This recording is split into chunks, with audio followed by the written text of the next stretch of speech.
Hey everyone, my name is Carlos. I'm the founder and CEO of Product School, and today I'm here with the legendary Ken Norton, aka Bring the Donuts. Hey Ken, How you doing, Carlos? thanks for joining the show. I have to say that you were an inspiration for me before I started in product management. Oh, thank you very much. Glad to hear So that. I would like to learn a bit more about your own personal story. I know you started as a software engineer and then you started in product almost 20 years ago at Yahoo. You spent a lot of time at Google. So why don't you tell us a bit more about that? Uh, yeah, I mean, this is a good reminder of how old I am. So thank you for that. But yeah, I graduated from college in 1993, which was only a couple of months after the Mosaic browser was released, and so I kind of looked at that and got super excited about the potential for I think what would become the web, and realized pretty quickly that I wanted that to be my career. So I started as a software engineer, started doing a lot of web development. I think like a lot of product managers that, or sorry, software engineers that became product managers, I didn't particularly like the programming side of engineering. I liked the building side. I gravitated much more to the problem. I tended to be a pretty good communicator. I tended to be the type of person that the engineers didn't mind that I went to meet with the customers and spend time with the sales org and the marketing org. And so I always was very curious about the other sides of the business. Moved out to San Francisco in 1996 to work for CNET, which was an very early web company. And that was where, my interest in really becoming a product manager start to take fruition. But again, as you mentioned, it wasn't until I ended up at Yahoo that my job description was really PM. And what I found is I just really liked all of the aspects of building products and building businesses. I liked understanding customer problems. I liked thinking through marketing implications. I like pricing. I like packaging. I liked building. I like design. And when you are sort of generalist and you don't fit in any one place, I think you naturally end up gravitating toward product management. At the time, I feel like the profession was a little less refined. Different people meant different things when they talked about product management. So I think maybe a lot of what we'll talk about is how I've seen the role change over the years. But I realized pretty quickly as soon as I officially had the PM title that was the job for me, and have been doing that now ever since, more than 20 years. So, what was product management like when you got that first PM job at Yahoo? I think by then it was starting, at least in Silicon Valley tech companies, to have similar meaning. Um, for the years up to that, it meant different things. I think there were old school Silicon Valley tech companies like Hewlett Packard or Intel, where the role might have been more marketing oriented, might have been more outbound. Microsoft has a role called program manager, which was more like what product management is today. They also have product managers that are not like product managers. And so there was starting to be this crystallization around what the job meant. One of the people I'd known for a long time, when I first said I wanted to be a product manager, his response was, "Oh, that's the person at Procter and Gamble who decides what color the Tide box is going to be." And in a lot of ways, he was right, because that was what, if you go way back to the 30s, on a kind of a brand manager, product packaging manager, was responsible for consumer products, pricing, packaging, placement, the 4 Ps.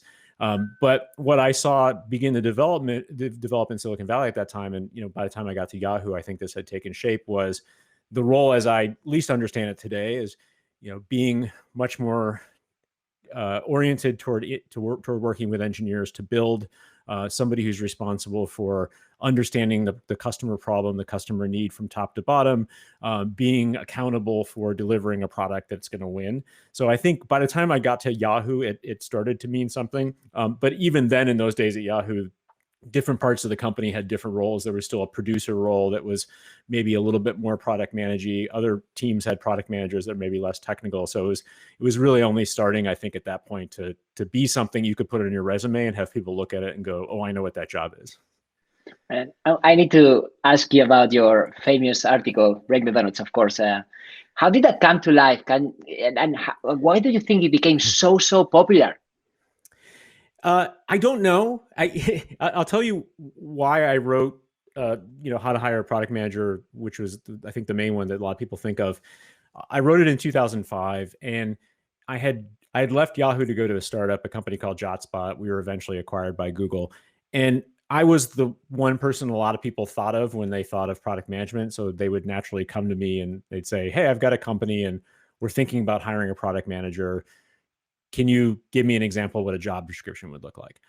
And usually what I would find is I could give them a job description, but I needed to spend a little bit more time explaining what I thought the characteristics of the job even were. And so rather than emailing around sample job descriptions, I said, well, why don't I come up with what I think the job entails and what a good candidate for this job looks like. And so I wrote, how to hire a product manager, and I started emailing it around, and it began to kind of take up a life of its own. And so then I blogged it, and I think I just benefited from being first to market, quite frankly, and that there wasn't really anything else. Probably if you search for product manager that described the role, and so that ended up kind of being the canonical example of this is what we think the job should be in tech, and these are how you evaluate candidates against that. So it's sort of a misnomer. I mean, it's called How to Hire a Product Manager, but I think it's much more what is a product manager. I wish I probably, for SEO purposes, retitled it.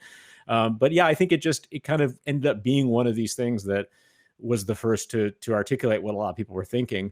And I have a lot of people now who tell me, look, I read that article and that's what made me decide when I was in college, I wanted to be a product manager. That's what helped me realize that I had the skills to move into the job, which is, obviously tremendously gratifying. Same here, actually. So I saw that you also spent 14 years at Google, and after your startup got acquired by Google, and especially the last years, you spent some time with Google Ventures. So I want to learn a bit more about that potential transition from PM to VC. Yeah. I joined Google through the acquisition, as you said, and I had in my mind that I would stay for 3 years. I was always kind of considered myself a startup guy. I'd never joined a company that had more than, a few hundred people. And so I said, I'm going to come to Google. I'm going to spend a few years here. It's a great company. I'll learn a lot, and then I'll go back to a startup. And now, 14 years later, I ended up leaving. And so it ended up being just a tremendous place to live and to work. And I had a bunch of different products and roles there. I PM'd a handful of products, and then about half of my tenure at Google, about 7 years in, I moved over to Google Ventures. And GV, as it's now known for those who don't know, is Alphabet's venture capital investing arm. So they invest essentially Alphabet's money in startups, companies from life sciences to frontier tech to enterprise to consumer. And GV is a little bit different than other what you might call corporate venture firms in that GV's job is to make money for Alphabet. They're not trying to be strategic. They're not trying to further Google's goals. They're not trying to find companies for Google to acquire. So in many ways, it's maybe a little bit more comparable to a traditional venture firm. My job there was a little bit unusual. I wasn't an investor. And I think if you were to look at my job at GV, it probably looks more similar to a PM director role at Google than it does any job anywhere else in venture. I had responsibility for a lot of products that we were building that helped us do essentially quant-based investing. I worked very closely with a team of engineers and statisticians there. And so even though I was in the venture world and getting exposed to all the great things that startups were doing, at the end of the day, I was still a product manager, even though if it may not have looked like it. That's really cool. I think you can probably apply the same mindset to different stages. And now I see that you're working as a PM coach. So in this new stage in your career, I want to know what does a PM coach do, and what does your day-to-day look like? Yeah, great question. So I left Google in October, and as I was trying to figure out what I wanted to do next, I went through a bunch of different possible things that I thought I might want to do, and I kind of started with first principles, and I said, what do I really like to do? And one of the things I really like to do is spend time with the product management community, coach, mentor product leaders, help people grow, watch them in their careers, work with startups. And so there was a kind of a moment where I was like, well, why don't I just do that? Like, why can't I just do that full time? And so I set out, to essentially make that my job. I now work for myself. And when it comes to coaching, I think maybe it's first worthwhile to draw the distinction between coaching and consulting or advising. So a consultant or an advisor is someone who you're essentially paying them for the benefit of their advice and their experience. They'll come in and they'll essentially tell you what they think they should do. Coaching is a little bit different. You don't hire a coach to get them to tell you what they would do. You hire a coach to work with them, to collaborate with them, to figure out what you should do in either a unique situation. So a coach is more about asking questions than it is about giving answers. It's having someone in your corner who's done the job before, who can challenge you in certain ways, resolve conflict, get really deep into understanding what it is that you're challenged by, where you want to go, and how to get there. So what I do now is I work with a select group of product leaders primarily, meet with them twice a month, and they're encountering all sorts of challenges from somebody who's going from being an individual contributor to being a manager for the first time and needing to become a product leader, somebody who is now a chief product officer at a startup and realizing, it's a very different job than, being a PM director at a big company might have been.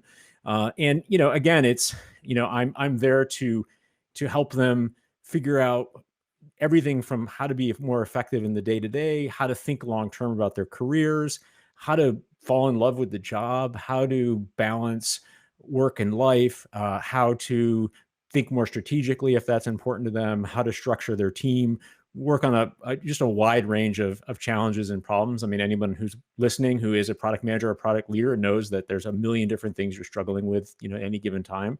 And so that's what I do now is I work with folks on these challenges. I have a coach, and I wish I had invested in my coach earlier. So I totally see the benefits of having a bouncing board sometimes, or a sounding board. In your experience, at what point do you think it's important for a PM to invest in coaching?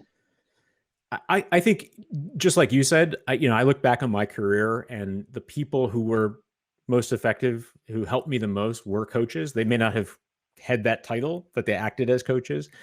So I think, having someone there who's in your corner, from the earliest days is beneficial. So I think, like you, I wish that I'd worked with a coach way earlier in my career. I wasn't always very thoughtful about where I wanted to go, how I was thinking about the next 3, 5, 10 years in my career, and having someone there to help me think through that, to challenge me, to just even force me to confront those questions, I think would have been really beneficial. The type of coach you might get at different stages of your career might be different. The type of coaching that I do for product leaders and, VPs of product and director level folks who are much more, their scope of responsibility is different, maybe different set of types of challenges than you might get when you're in your first year as a PM, moving from marketing to PM or graduating from college to become a BM. But I think, and again, I also, the type of coach you might need as a CEO of a big company is different, but it's hard to imagine that at any stage of your career, a coach might not be helpful. And again, there's a sports analogy there, which is whether you're playing, high school basketball or the NBA, coaches are there and they serve an important purpose and they help make you better and they improve at any step, any stage. What would you say are some best practices for someone to really get the most out of a coach, and the other way around, for a coach to really be able to be productive? Yeah, I think there's a few things that I've learned. I think one is clarity that we're a good fit for each other. And so I spend time up front. I do, usually an hour with anybody who's thinking about hiring me to think through what challenges are they facing, what do they hope to get out of coaching, what are they looking, what are their goals for a year, 3 years out, and to make sure that there's a good fit between what I think I offer and what they think they need. And so part of that is trying to be concrete around where do you see yourself going, in a year, in 3 years? What are the real challenges for you right now that you need help working through? And so a lot of that exploratory conversation is just making sure that that person has thought through that.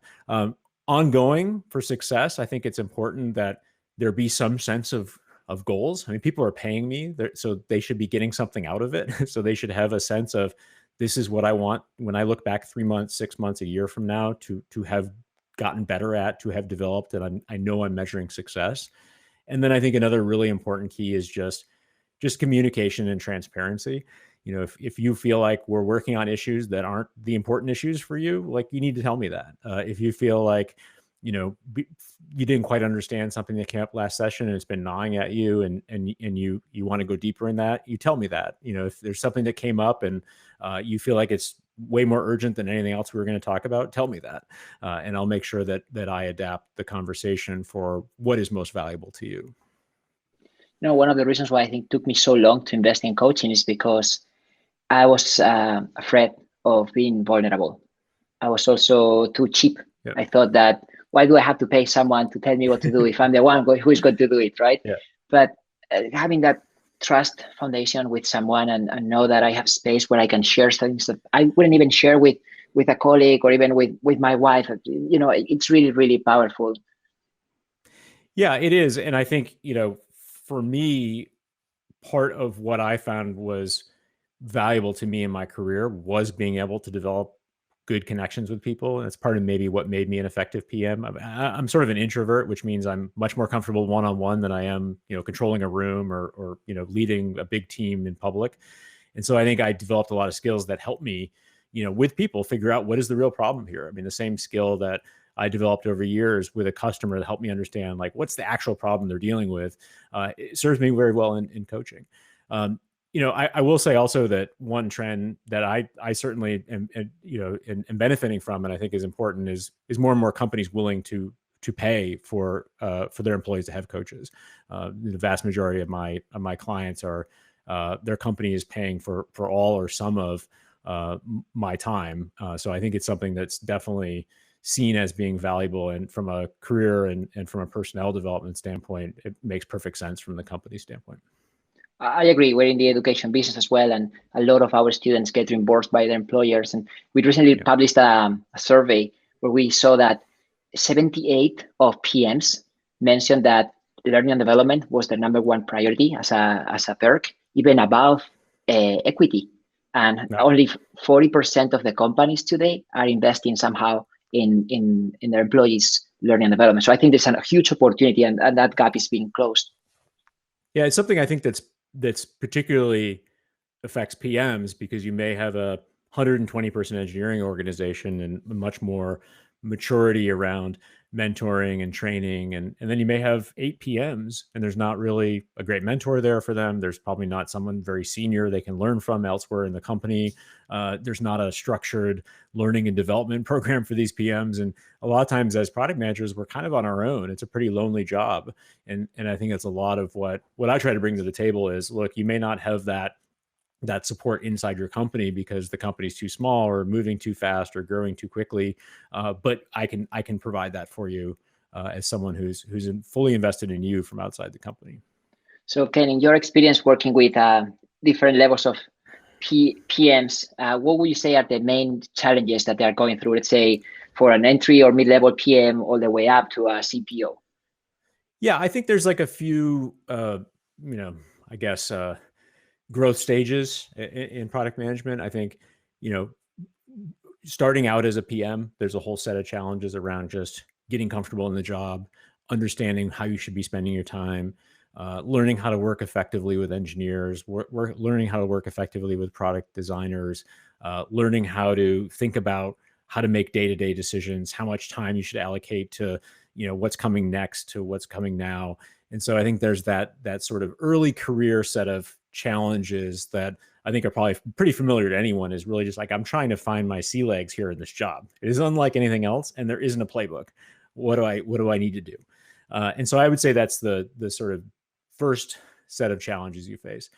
Then there's probably another stage, which is you're now having bigger impact. So now you are given a product that is at a much bigger scale than maybe what you started out with. Or maybe you started your career and you owned a piece of a product or a small product. Now you're being given something that has a much higher platform, which means you need to think about, how do I manage up effectively? How do I tell a story that executives are going to get excited about? How do I collaborate with peers and other parts of the company who may or may not share my point of view on my product? Then I think the next stage is really all about moving into a leadership role. So this is maybe a formal management role, maybe not, but we are kind of putting into a place now where you have changing from trying to have impact through just yourself as an individual contributor to now having impact through others. Managing up is pretty effective. Being able to figure out how to balance your time between thinking more strategically, thinking day to day. Hiring now becomes an important part of the job that maybe before just people showed up and you interviewed them, but now you're the one that's making those decisions. And so I think that's probably the third stage. The fourth stage is now to really becoming the head of product. So that could be now you're a VP of product at a startup. It could be that you are leading product at a big division in a large tech company. So now you are learning how to manage managers. You're learning how to figure out how to pivot from spending the majority of your time on day-to-day product stuff to the majority of your time leading a team and thinking more strategically about the future. And then I think there's another stage, which is really when something else comes next. That may be fine for other people may be like, look, I'm happy to be a chief product officer for my entire career. Other people say, hey, now's the time where I want to think about becoming a general manager. How do I move beyond just being responsible for product? Or I'm going to now become a CEO. How do I grow my skill set from being the product leader to being the company's leader? And are you seeing that transition from the product leader to the company's leader in the same organization, or are you seeing also people who at some point decide to start their own companies? It's both. I have a set of clients that are the de facto product leader at startups, and so they may not have the chief product officer title, but they've been told that it's their job to lose. And so they're like, "Hey, look, you're growing really fast. You're the person right now, and we don't need to hire a VP of product, but at some point in the future, when we do, hopefully it's you." And so that's a pretty interesting place to be because you're hoping that job is yours, but you also need to figure out what it means to earn that job and to show that you're ready for that. Other people, I have a lot of clients that are director level, VP level at big companies who are thinking about, hey, in 2 to 3 years, I'm ready for that VP of product or chief product officer job at a startup. Or maybe I'm thinking more 7 years from now, I want to be a CEO. What does that look like? What skills stand between me and that? How should I be thinking about my career between now and then? So thinking about your own career, what would you say are some of those marks of leadership that really helped you grow to where you are today? That's a good question. I think for me, curiosity was a very important part of what helped me develop my career and helped me, I think, stay relevant and just an interest in all points of view, wanting to understand every problem from different people's angles, being willing to ask questions. I mean, my job now is a lot of being willing to ask questions, and I've never stopped asking questions. And being willing to sort of understand when you don't know the answer and say you don't know the answer and figure out how to get to the answer. Those are some things that I think have definitely served me well in my career. When I think about in general what makes good leaders, I think of people who are good listeners, active listeners, people who are good storytellers, effective communicators. Willing to be wrong. I think one of the signs of a great CEO or a great leader is somebody who's willing to say, I don't know the answer. I don't know. Tell me this, teach me this. I think there's probably a pretty close correlation between good leaders and being willing to say when they know the answer and when they don't.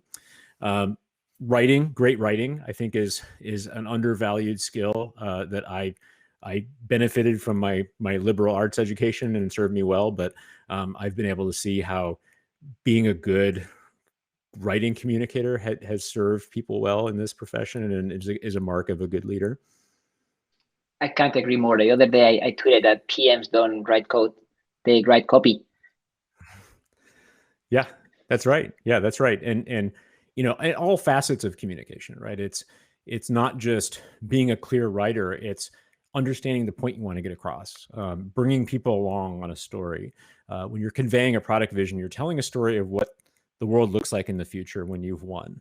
And you want to bring people there and have them look around you and see what you see. And so a lot of communication is not just the one-to-one communication, working effectively with your eng manager, being able to talk to sales, being able to talk to customers, but a much more strategic way to tell stories that other people get motivated and excited about and understand, and that they can then use to make decisions in the day-to-day around what should I do and what should I not do. I love that. And one of the things that I like the most is that you don't really need to get a specific title or ask for permission to do that. A lot of people will ask me, how do I get better at writing or at speaking? Yeah. Well, by doing, right? By getting yourself, putting yourself in that position and trying. Yeah, no, I think that's right. And I think for people who ask me, hey, how do I get into product management? Because, I've been an engineer and I want to be a product manager, but every job says you already have to have been a product manager for 3 years, but I don't know how to be a product manager for 3 years if nobody will hire me to be. It's much easier to move into the role inside the company, right? It's much easier to, particularly in a startup, raise your hand and say, like I did, I want to do more of that. Can I help out over there? How about I take on that role? How about I write the PRD? How about I, take on a little bit of the job and try it on for size? Mostly in a startup, that works pretty well because people already know what you're good at. Like they're happy to have you volunteer to do work that no one's doing.